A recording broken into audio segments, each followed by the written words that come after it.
Binigyang pagkilala ang ilang runners na nagpasiklab noong nakaraang taon sa 2024 Trilogy Run Asia Awards kagabi sa Mandaluyong City. Ang sentro ng balita mula kay Bernadette Tinoy ng PTV Sports.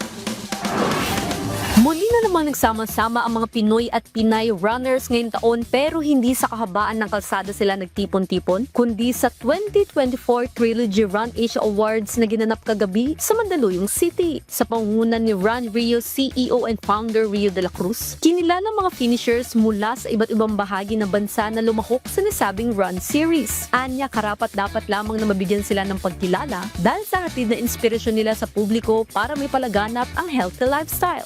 Surprisingly, madaming mga runners from provinces na pumunta to get yung awards nila.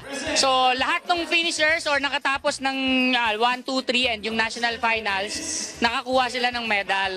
And yung mga hindi naman naka-attend dito, makukuha pa rin nila. Malaking tulong or reason kung bakit naging successful siya because of our partners and also our LGU. Dati, medyo maliit lang yung support nila.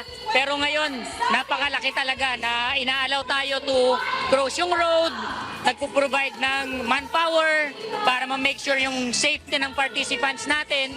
So very happy, very happy. Isa naman sa major awardee ng gabi ang Filipino champ na si Maricar Camacho. Kinilala lang naman si Maricar bilang fastest female overall at age group champion 35 to 40 category dahil sa ipinamalas niyang husay sa torneo. Masarap sa pakiramdam, lalo na ako yung nakunguna sa lahat, sa overall po. Bali pang ano ko na po ito, 4, pinagigihan ko lang po, hindi parang lahat ng po ng sinasabi ng coach ko, lahat sinusunod ko. Bawal hindi pwedeng sundin. Kung gusto mo lumakas, sundin mo ang coach mo.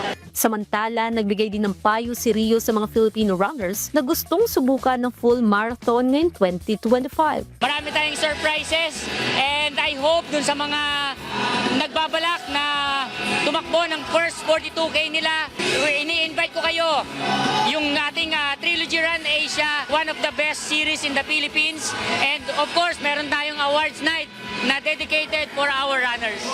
Bernadette Tinoy para sa Atletang Pilipino, para sa Bagong Pilipinas.